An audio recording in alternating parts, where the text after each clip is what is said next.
the summer, we'll fear interest in Jared Bowen. We may lose Declan Rice. We'll likely release Andrei Yarmolenko, possibly Ryan Fredericks too.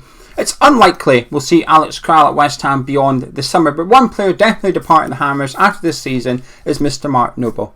Now, on transfer deadline day, while we were worrying about who West Ham will sign or won't sign, Mr. Mark Noble sat down with the boys over at Vibe Wave 5. He sat down with Rio Ferdinand as well as Joel and Stephen to discuss his time at West Ham United, and it's absolutely fantastic. If you've not seen it already, I'll put a link in the description to their video and it'll come up on your screen right here at the end of this one.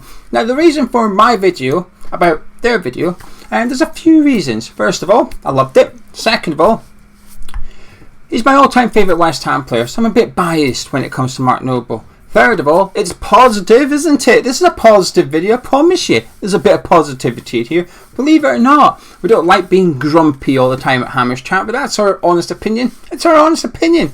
And lastly, and most importantly, when watching it, I had like a moment of realisation, if you like. During the hour listening to it, I was smiling, I had a few laughs, it was nice to hear his stories and his insight into stuff, and you got an insight into Mark Noble the person as well as Mark Noble the footballer. But one thing I consistently thought, every time he said a story, I think, oh, we're going to miss that. Oh, we're going to miss that. Oh, we're going to miss Mark Noble. It just reminds you of how important he is to the football club. Now, obviously, we've got used to Declan Rice being the captain. We see him on a Saturday leading the team out week in, week out, as Mark Noble's now taken up a squad role at West Ham over the last couple of seasons. And it's worked for him. It has. When we've called upon him over the last 2 seasons, he's done well. Mark Noble has played well. It's justified everything, and a lot of people have felt for a couple of years that this is the role for Mark Noble, and it's working. But we've just got used to Declan Rice being the captain now on a Saturday afternoon, haven't we? You almost forget about the role of Mark Noble, the inspiration and the leadership, the influence he has at West Ham. And this interview, I think, with him really captivates that and just reminds you of as a West Ham fan. And to be honest with you, it made me worry a little bit. I thought we are going to miss this. What he brings, Mark Noble. I think this is going to come across really harsh. I think replacing Mark Noble, the player, take away that captain's armband of his, replacing the player of Mark Noble, replacing his squad role at West Ham United, I think we'll be okay. I think we'll be fine with it. In an ideal world, Conor Coventry would fill it. Not too sure he's ready yet, Conor Coventry, but I think we'd be okay replacing Mark Noble, the player. But the captain armband part, that's going to be difficult. That's going to be a massive loss for West Ham next season, especially if we do lose Declan Rice as well in the summer. We're losing our captain and our vice captain. That will be a huge, huge blow for West Ham, for the team and for David Moyes. But I think what I've been guilty of, and I think a few of us have been guilty of, is almost forgetting about Mark Noble's influence because we just don't see it anymore. He's almost like the captain Monday to Friday in the background on the training pitch, if you like, and we as fans don't get to see that. And I think it becomes easy to forget and just associate with Declan Rice being the captain at West Ham now. A bit like at Swansea City a few years ago when Gary Monk was injured in his final year there. Ashley Williams wore the captain armband on a Saturday and everybody just perceived Ashley Williams as the captain, but he wasn't the captain. It was Gary Monk. He was the club captain. And I guess that's what we've got at West Ham at the minute. You've got Declan Rice almost like captain of the team, if you want, on a Saturday afternoon.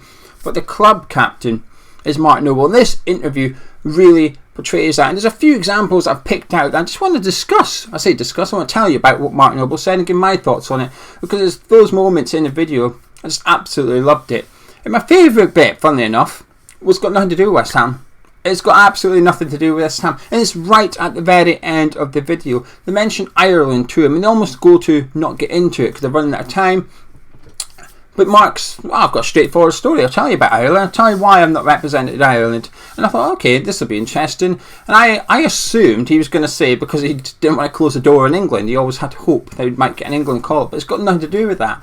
So he basically said, but when he was a boy growing up, he only ever dreamed of playing for West Ham. Occasionally, he'd dream of playing for England, but that's softened the blow for not getting an England call-up because he'd achieved his dream, which was to play for West Ham United. But he said he never ever dreamed of playing for Ireland. So, of course, he qualified for Ireland through his grandparents, and he wasn't being disrespectful to Ireland at all. But the reason he didn't want to play for Ireland is because he would have taken up a place in the squad of somebody that perhaps was Irish and had grown up dreaming of playing for Ireland. And I absolutely loved that. That's the type of person Mark Noble is, and it comes across very, very well in the interview. Very confident, a very, very confident player. I was almost surprised to some extent of how confident he was and his footballing ability in that, but also very, very humble.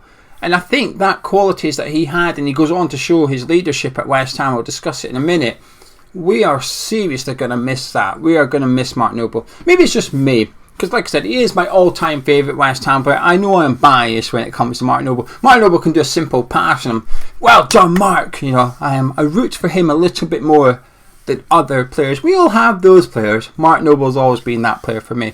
But anyway, one of the clips doing the rounds on social media as well is when Mark Noble's speaking about the sale of Grady Diangana. And we all remember that because in the pre-season he had a fantastic season with West Brom. One of the best players in the Championship. Came back pre-season and he was brilliant. He was absolutely brilliant pre-season. Sebastian Haller had a poor start to his West Ham career in that pre-season. He was doing well. Grady was doing well. Haller said, I can't wait to play with that guy. That guy's pinging in crosses all the time. Can't wait for it. Then obviously we sold Grady Diangana, and then Mark Noble did the tweet about essentially being disappointed in the sale of Grady Diangana. And he speaks about it in an interview about how Diangana went up to him at the club and said, I don't want to go, I don't want to leave. But obviously, in the interest of the finances of West Ham, I don't want to put words in Mark's mouth here, but almost pressured Grady Diangana to go to West Brom because they needed the money, they needed to get the cash in. But you could see Mark in the interview, you can just see how, not pissed off he was, but how he still stands by that tweet, how he still stands by that stance he took, because he goes on to say if he'd stayed at West Ham, not in so many words, but had he stayed at West Ham with better players, with better coaches, he would have gone on to be a better player and he'd be worth 50 million today perhaps. Obviously we know it's not quite worked out. And this is where, I guess it's confirmation bias, as Gonzo likes to point out. Like when Diangana left, I was angry, Gonzo was angry, a lot of West Ham fans were pissed off. But it's not just the sale of that player. I think you become a bit more protective over academy players, don't you? You just do. You want to see players come out of the academy and play for the first team. I think Ben Johnson will be afforded that protection as well. I think that's why when Ngakia left West Ham the way he did, it sort of angers people a little bit more than if it was somebody that you brought in. Frederick Alves has left West Ham this week. This is going to sound harsh. Nobody really cares. We've barely seen an eyelid batted. I don't even think the club have announced it officially. I don't think the club have put out an official tweet to say that Frederick Alves has been sold. But had it been an academy player, there'd been a fanfare, there'd been a good luck, best wishes, hope you go on and succeed. Just like we've seen when Cullen left West Ham, the fan base very much responded to it, saying disappointed, gutted, good luck, hope it works out. Connor Coventry goes on loan to MK Dons. You see all the posts. Good luck. Go on, Connor. Good luck. Best of luck. We'll be keeping an eye out for you. You're always a little bit more protected over the academy pros. But my point was, my long point, when Mark Noble spoke about it, it's almost confirmation bias for me because I've always believed that if you stick, when people say, well, it didn't work out at West Brom, I think, well, how do you know the coaching's adequate? How do you know the training's adequate? He's playing with worse players. And in this interview a couple of times, Mark reiterates the point that when you play with better players, you just get better. And then they spoke about when Rio played at QPR. Obviously, he's gone from playing with Carrick and Scholes to play with not so good players at QPR, and everything's changed. Everything becomes a bit more difficult for Rio, and it just doesn't work for him.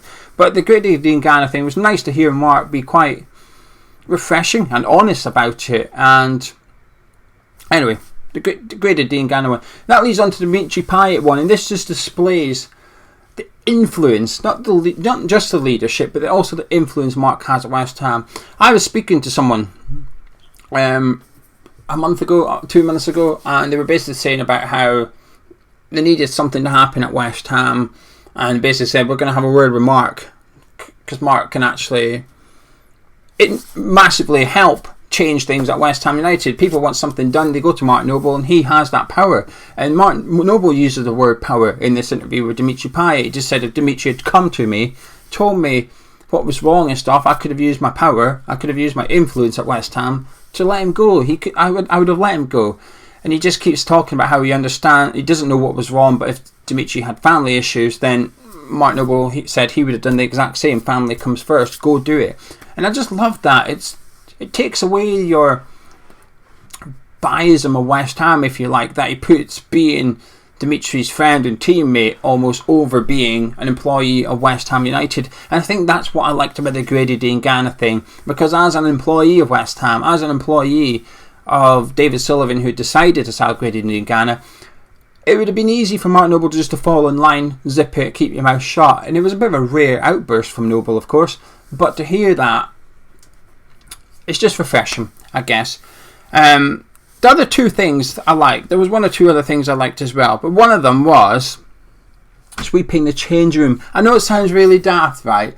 But he basically said about when we played Man United a couple of weeks ago, even though we've lost in the 93rd minute and stuff, he said the last thing a staff member at West Ham wants to do, who have been there for 10, 20, 30 years, is go in and clean up a dirty change room. You know, it hits them as well as the players. While the players are pissed off, we've just lost a game, the members of staff have too. They're usually West Ham fans as well. He says, so he made sure the change room swept, and still to this day he'll go and sweep the change room. And he said when the Man United game, said he went out, did his warm down or whatever, and when he came back in, the young lads were sweeping up the change room and stuff. And I just loved that. I absolutely loved that. I shouldn't love it. It should just be something that's almost bog standard to some extent.